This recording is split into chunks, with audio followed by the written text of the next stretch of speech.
Hello my dear health lovers. మనం ప్రకృతి నియమాలను పాటించినప్పుడే ఆరోగ్యంగా ఆనందంగా ఉండగలమనేది అందరూ ఒప్పుకోదగ్గ సత్యం. మన ఆహారం సహజంగా పండ్లు కూరగాయలతో నిండి ఉన్నప్పుడు మన ఆరోగ్యం మరింత మెరుగ్గా ఉంటుంది. వారానికి 30 రకాల కూరగాయలు తినడం మన ఆరోగ్యానికి మంచిదని ఇప్పుడు పరిశోధనలు కూడా తేల్చి చెబుతున్నాయి. ఇక ఇప్పుడు చూస్తే మనం మన కూరగాయలు పండ్లు వారానికి ఒకసారి కొనేసి మనకు సౌకర్యం ఉంది కదా అని ఇంట్లో ఉండే ఫ్రిడ్జ్లో పెట్టి వారం పాటు తింటున్నాం. ఒక్కోసారి అంతకన్నా ఎక్కువ రోజులే నిల్వ చేసుకుంటున్నాం. కానీ ఇది ఎంతవరకు మనకు మంచిది అనే విషయాన్ని ఎప్పుడైనా ఆలోచించారా? ఇక దీని గురించి ఆలోచించడం మొదలు పెడితే అందరికీ భిన్నమైన అభిప్రాయాలు రావచ్చు.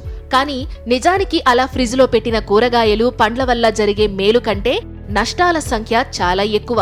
ఒకప్పుడు ఇలా దాచుకుని కూరగాయలు పండ్లు తినడం అనే అలవాటు మనకు లేదు. మన ఆయుర్వేదం చెప్పిన దాని ప్రకారం మనం తినే ప్రతి పండు కూరగాయలో ప్రాణశక్తి ఉంటుంది. ఇలా ఎక్కువ రోజులు ఫ్రిడ్జ్లో పెట్టిన వాటిలో ఆ శక్తి తగ్గిపోతుందట. అంతెందుకు మన శాస్త్రవేత్తలు కూడా ఒప్పుకున్నారు కదా, పండ్లు కూరగాయలు కూడా వెలుగు చీకటిని గుర్తించగలవట. ఆ వెలుగు చీకటిని బట్టి తమలో కెమికల్ రియాక్షన్స్ మారతాయట. కానీ మనం వాటిని ఫ్రిడ్జ్లో పెట్టినప్పుడు కేవలం చీకట్లో మాత్రమే ఉండే ఆ పండ్లు కూరగాయలు వాటిలో జరగాల్సిన రసాయన ప్రక్రియ జరపవట. ఉదాహరణకు చెప్పాలంటే గ్లూకోసినోలేట్స్ అనే కాంపౌండ్స్ క్యాబేజ్, కాలీఫ్లవర్, మొలకెత్తిన విత్తనాలు వంటి వాటిలో అధికంగా ఉంటాయి. ఈ కాంపౌండ్స్ ఆ కూరగాయలు పగలు వెలుతురులో ఉన్నప్పుడు ఎక్కువగా విడుదలయ్యి చీకటిలో విడుదలవ్వకుండా ఆగిపోతాయన్నమాట. ఇక ఈ గ్లూకోసినోలేట్స్ మన ఆరోగ్యంలో ఎంతో ముఖ్య పాత్ర పోషిస్తూ క్యాన్సర్, గుండె జబ్బులు రాకుండా మనను కాపాడతాయట. ఇలా ఫ్రిడ్జ్ లో పెట్టిన కూరగాయలు విటమిన్ బి, విటమిన్ సి, కొన్ని రకాల వాటర్ సాల్యుబుల్ విటమిన్స్ ని కోల్పోతాయి. ఈ విషయాన్ని సైంటిస్టులు కూడా చెబుతున్నారు. ఇంకా ఉదాహరణకు మీరు ఈ రోజు సూపర్ మార్కెట్ లో కొన్న కూరగాయలు ఎప్పుడు కోత కోసి ఉండవచ్చో ఊహించగలరా? ఒక వారం నుండి 10 రోజుల ముందే అవి కోత కోసి ఉండవచ్చు అనుకుందాం.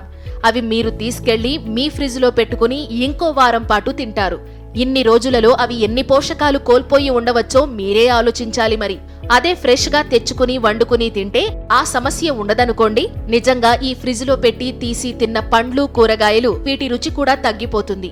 ఈ మధ్య క్లే ఫ్రిడ్జ్ అని మార్కెట్లో అందుబాటులో ఉంది.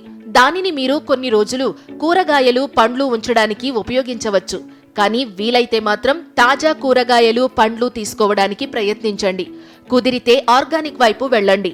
తెలిసిన వాళ్ల దగ్గర కొనడానికి ప్రాముఖ్యత ఇవ్వండి.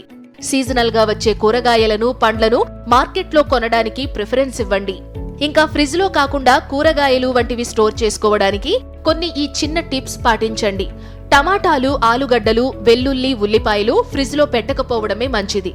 ఎందుకంటే వాటి నేచురల్ ఫ్లేవర్ ను ఇవి కోల్పోతాయి. ఇక సిట్రస్ పండ్లు అంత త్వరగా పాడవవు. వాటిని ఇంట్లోనే ఎక్కడైనా చల్లని డార్క్ ప్లేస్ లో పెట్టడం మంచిది. మరో విషయం ఏంటంటే తినే ముందే కూరగాయలను పండ్లను నీటితో కడగండి. ముందే కడిగేస్తే ఆ తడి వల్ల మోల్డ్ వంటిది ఏర్పడవచ్చు. మన ఆరోగ్యం కోసం మనం ఈ అలవాటు చేసుకోవడంలో తప్పులేదు కదా. మీరే ఆలోచించండి.